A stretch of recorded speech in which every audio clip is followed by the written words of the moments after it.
Terima kasih. Tuhan memberkati Bapak Ibu, membalas persembahan korban-korbannya. Amin. Dengan berlimpah-limpah Dia akan memberkati kita. Apa kabar Bapak Ibu saudaraku? Dahsyat luar biasa. Yes. Ada sukacita? Firman Tuhan berkata, tetaplah bersukacita, tetaplah berdoa. Ada kata-kata yang tetap di sana: bersukacita, berdoa, mengucap syukur. Baiklah Bapak Ibu, kita segera mendengarkan firman Tuhan. Kita baca Ibrani pasal 11 ayat 5. Ibrani 11 ayat 5. Mari kita baca bersama. Semua kita membaca. 1, 2, 3. Karena iman Henok terangkat supaya ia tidak mengalami kematian, dan ia tidak ditemukan karena Allah telah mengangkatnya. Sebab sebelum ia terangkat, ia beroleh kesaksian bahwa ia berkenan kepada Allah. Amin. Henok. Ada di sini yang bernama Henok? Atau orang tuanya bernama Henok?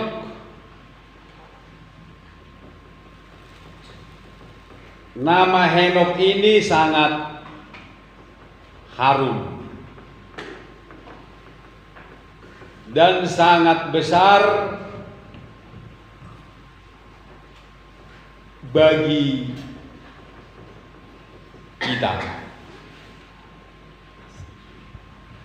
Dialah orang yang sempurna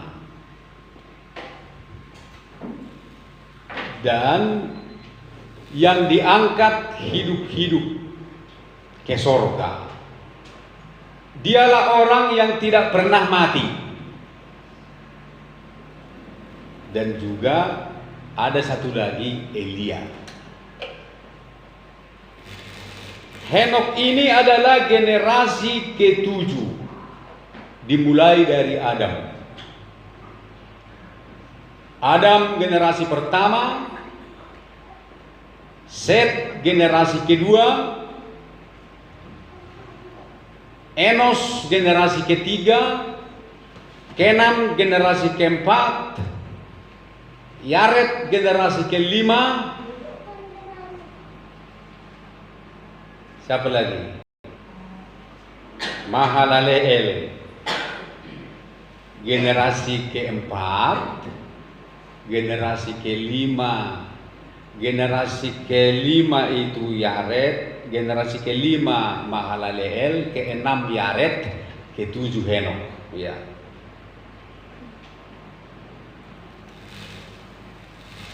Di sini dikatakan Henok itu hidupnya berkenan kepada Allah. Oleh karena hidupnya berkenan kepada Allah, maka dia terangkat ke sorga, hidup.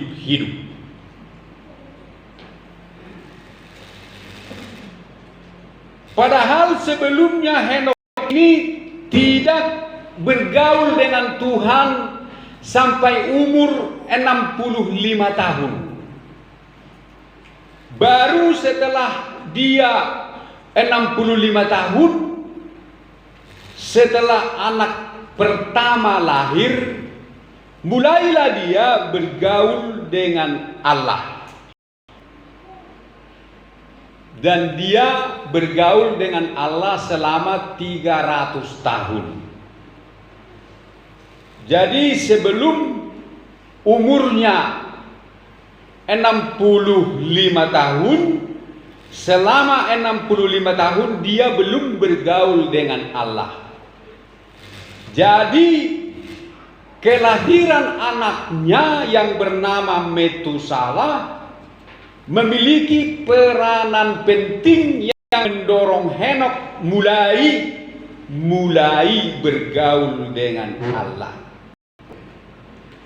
Oleh karena itu saya berharap bapak-bapak yang sudah mendapat anak pertama mulailah bergaul dengan Allah. Amin, bapak-bapak. Bapak-bapak yang sudah punya anak pertama ada berapa di sini? Baik anak laki-laki maupun anak perempuan, hendaknya kelahiran anak itu mendorongmu untuk mulai bergaul dengan Allah. Amin, bapak-bapak. Ibu-ibu menjawab.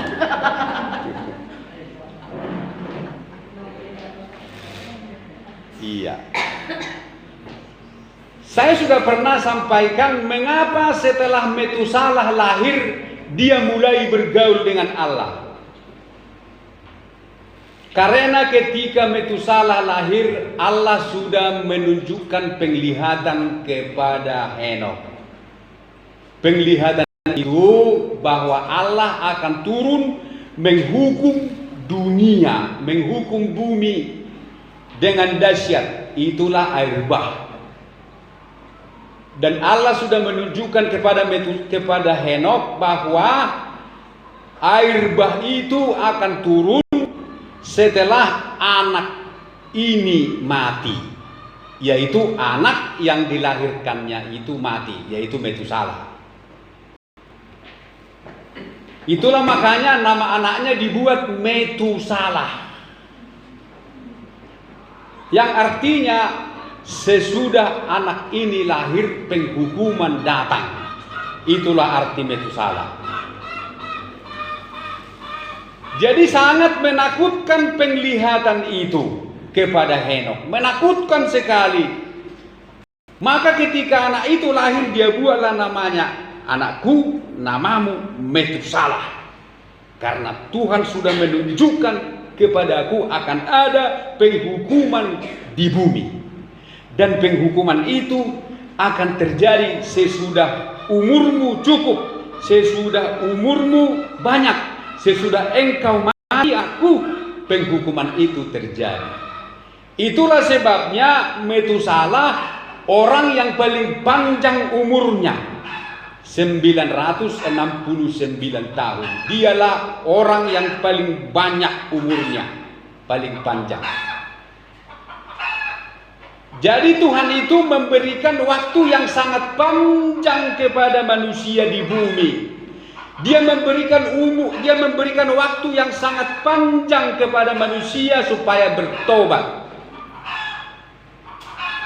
Makanya Metusalah umurnya panjang sekali supaya penghukuman itu lama terjadi. Maka dibuatlah umur Metusalah panjang. Karena kalau sudah Metusalah mati, anak Henokh itu mati, barulah air bah turun. Sebelum Metusalah mati, air bah tidak akan turun. Maka dibuat Tuhan umurnya sangat panjang. Karena Allah mengasihi manusia supaya bertobat. Tetapi toh juga manusia tidak bertobat. Hanya 8 orang yang bertobat. Itulah Nuh suami istri, Sem, Ham dan Yafet suami istri. Jumlahnya 8 orang. Nah, di sini yang perlu kita lihat adalah bahwa Alkitab mencatat selama hidup Henokh itu berkenan kepada Allah selama hidup.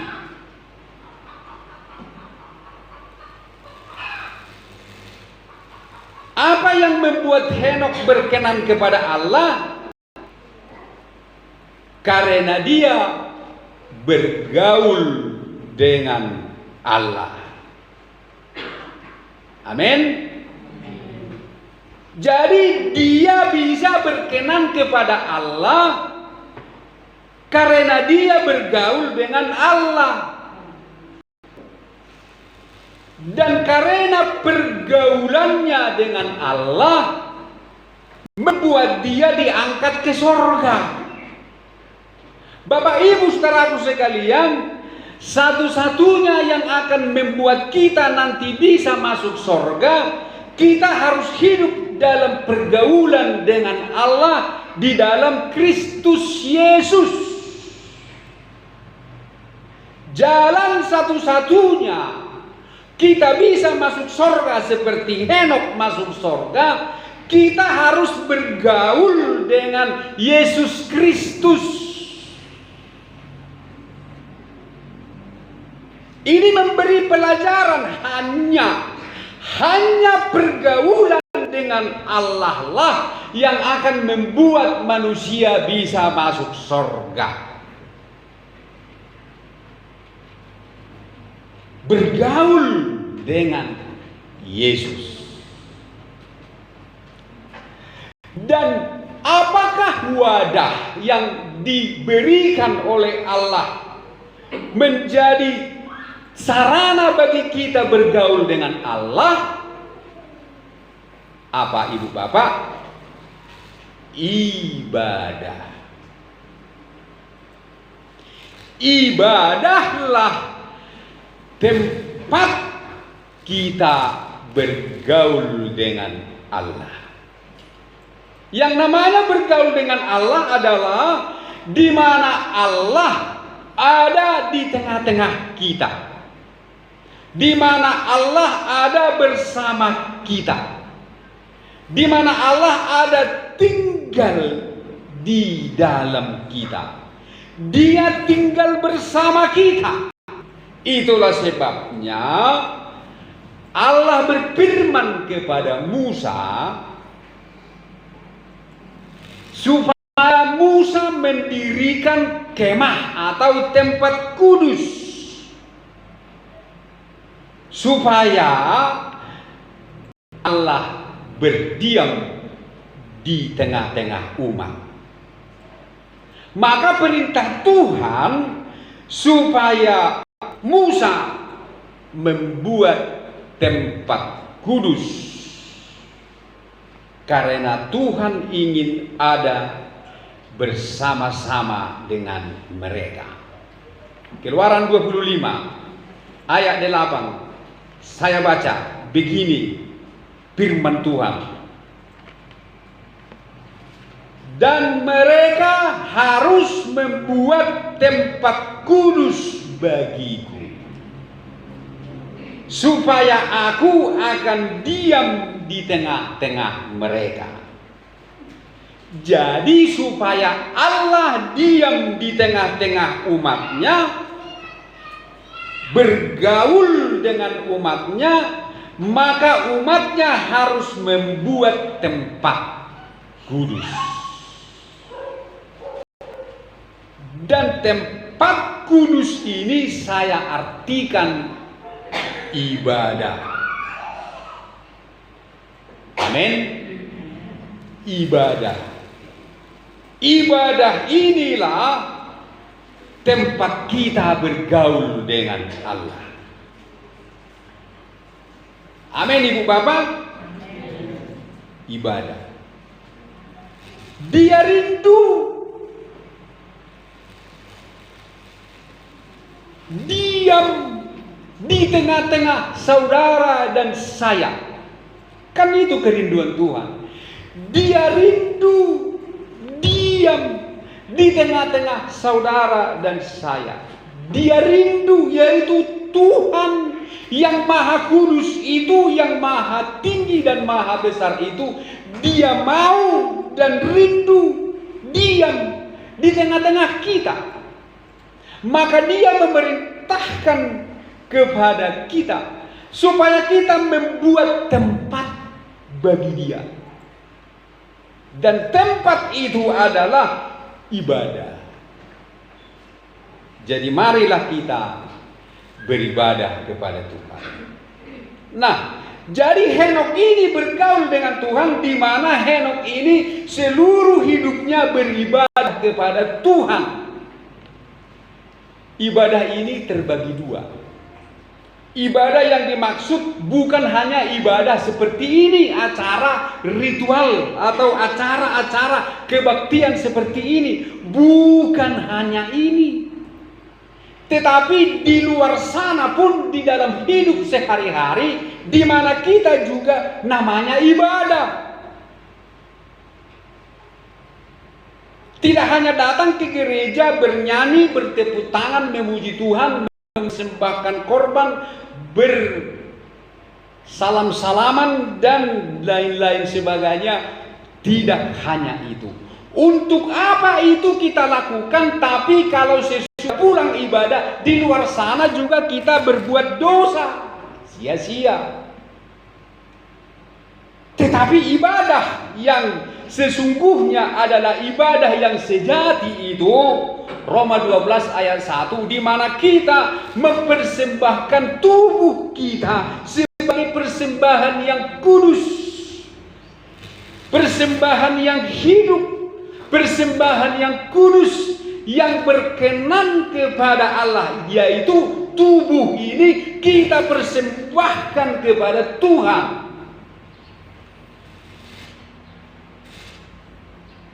Artinya bukan berarti kita berbaring di mezbah Tuhan.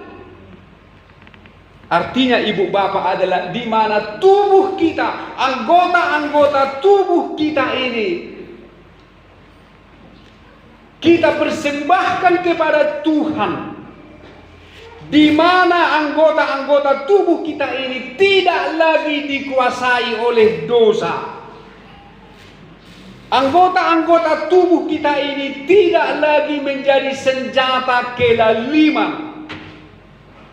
Baik itu tangan, baik itu kaki, baik itu mata, amat terlebih mulut,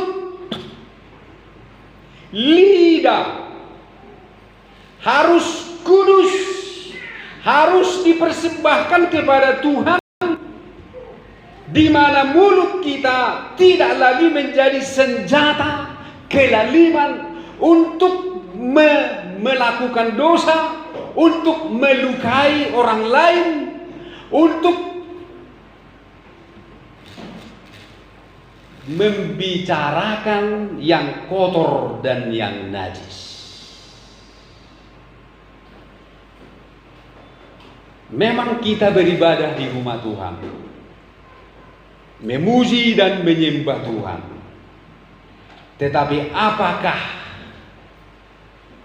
sesudah kita memuji dan menyembah Tuhan, mulut kita ini, anggota-anggota tubuh kita ini masih dikuasai dosa? Roma 12 ayat 1 begini bunyinya, saudara-saudara, karena itu saudara-saudara, demi kemurahan Allah aku menasihatkan kamu supaya kamu mempersembahkan tubuhmu sebagai persembahan yang hidup, yang kudus dan yang berkenan kepada Allah. Itu adalah ibadahmu sejati. Mempersembahkan tubuhmu, persembahan kita kepada Tuhan adalah kita persembahkan hidup yang kudus, yang bertobat. Roma 6 ayat 13 begini penjelasannya. Roma 6 ayat 12 mulai. Sebab itu hendaklah dosa jangan berkuasa lagi di dalam tubuhmu yang fana, supaya kamu jangan lagi menuruti keinginannya, dan janganlah kamu menyerahkan anggota-anggota tubuhmu kepada dosa untuk dipakai sebagai senjata kelaliman. Tetapi serahkanlah dirimu kepada Allah sebagai orang-orang yang dahulu mati tetapi yang sekarang hidup, dan serahkanlah anggota-anggota tubuhmu kepada Allah untuk menjadi senjata-senjata kebenaran. Jadi anggota-anggota tubuh kita harus kita serahkan kepada Tuhan, di mana tidak lagi menjadi senjata kelaliman. Baik itu mata pun harus kudus. Karena itu jangan lagi menonton yang aneh-aneh di TV atau di handphone. Amin. Amin. Amat terlebih mulut. Jangan lagi mulut atau lidah dipakai untuk senjata, pisau, melukai teman, melukai orang lain. Karena Yakobus 1 ayat 26 berkata, Yakobus 1 ayat 26, jikalau seorang menganggap dia beribadah, tetapi dia tidak mengekang lidahnya, sia-sialah ibadahnya. Yakobus 1 ayat 26. Jikalau ada seorang menganggap dirinya beribadah, tetapi tidak mengekang lidahnya. Lidahnya adalah anggota tubuh. Amin. Lidah adalah anggota tubuh. Lidah adalah juga tubuh. Ia menipu dirinya sendiri, maka sia-sialah ibadahnya. Dia membawa tubuhnya kepada Tuhan, tetapi tidak mengekang lidahnya, tidak menjaga mulutnya, maka ibadahnya itu sia-sia. Percuma dia beribadah, karena anggota-anggota tubuhnya masih tetap senjata kelaliman.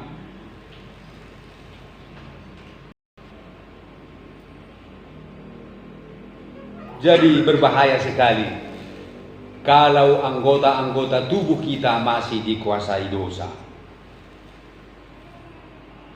Makanya kita melihat di televisi, amang boru kita, hula-hula saya ya, Bapak Effendi Simbolon. Hula-hula na boloni ya, Effendi Simbolon ya. Karena mulutnya yang kurang bisa dikontrol membuat TNI ganas.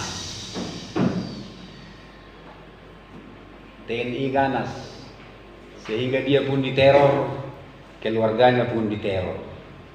Kacau sudah negara kita karena dia tidak bisa mengekang lidahnya. Amat terlebih anak-anak Tuhan.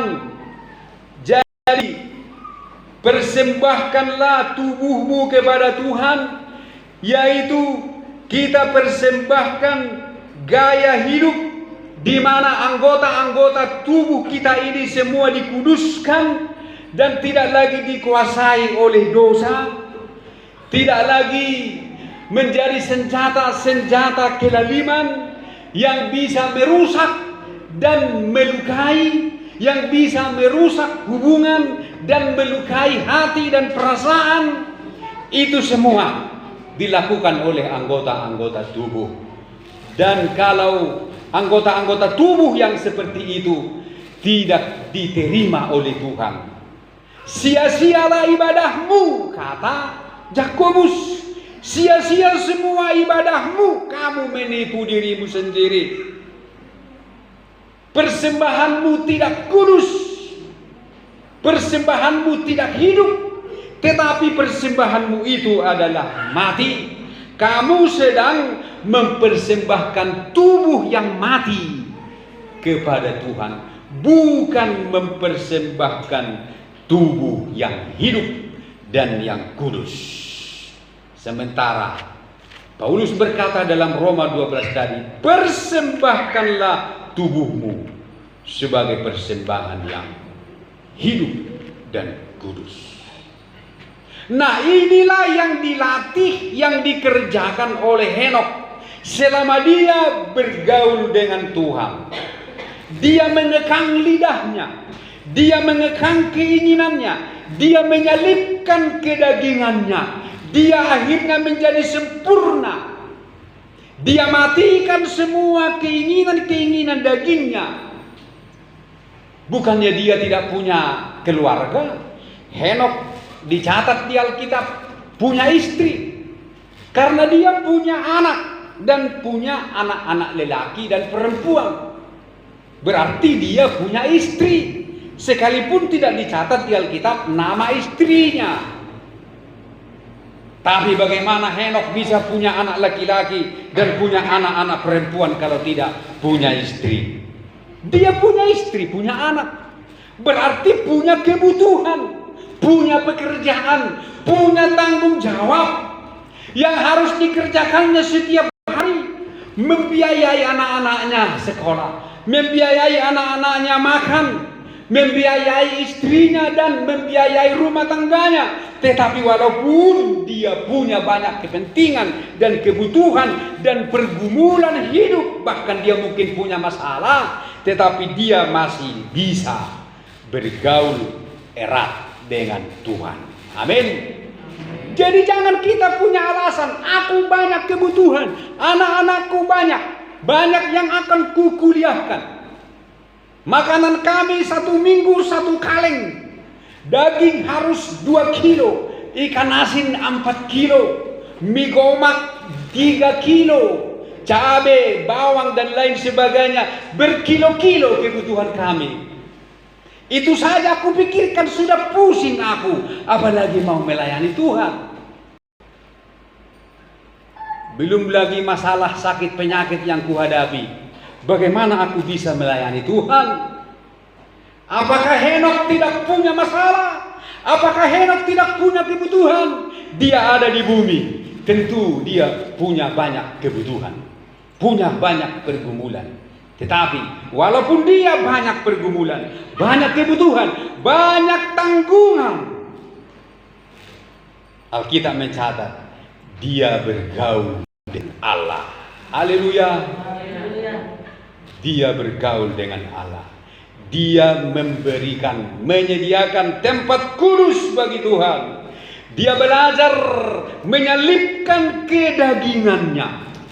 Dia belajar menyalipkan keinginannya dan hanya keinginan Tuhan. Dan dia hanya melakukan apa yang benar di hadapan Tuhan. Tidak mau melakukan yang salah. Karena ibadahnya melarangnya untuk mempergunakan mulutnya, lidahnya, matanya, tangannya dan kakinya untuk hal-hal yang salah. Ibadahnya mengajar dia untuk mempergunakan seluruh anggota-anggota tubuhnya untuk hal-hal yang mulia dan kudus. Jangan kita hanya beribadah ibu bapak.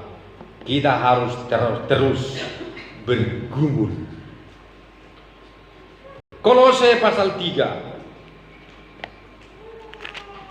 ayat 16.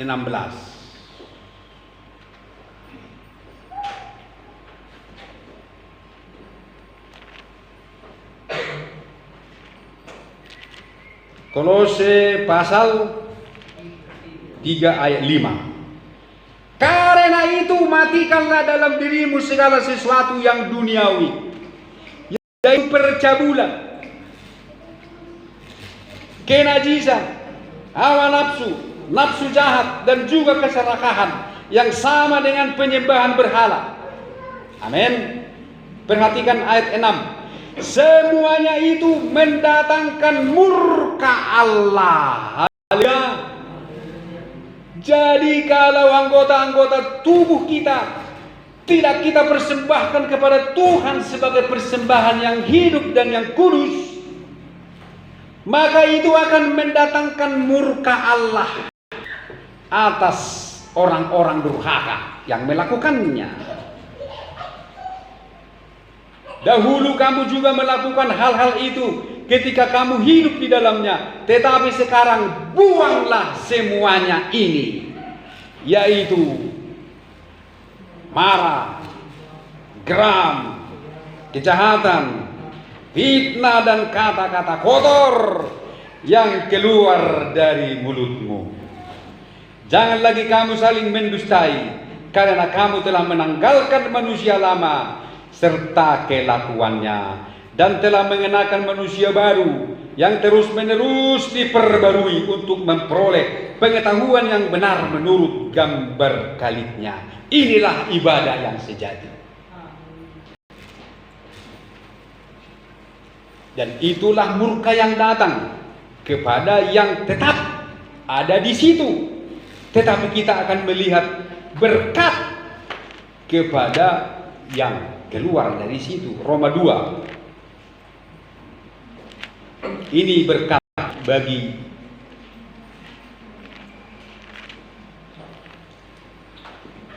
yang mematikan yang duniawi. Roma pasal 2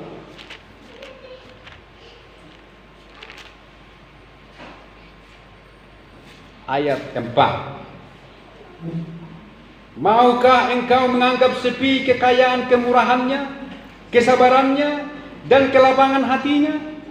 Tidakkah engkau tahu bahwa maksud kemurahan Allah ialah menuntun engkau kepada pertobatan?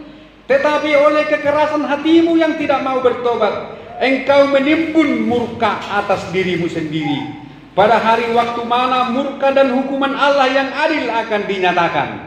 Ia akan membalas setiap orang menurut perbuatannya, yaitu hidup kekal kepada mereka yang dengan tekun berbuat baik, mencari kemuliaan, kehormatan, dan ketidakbinasaan. Tetapi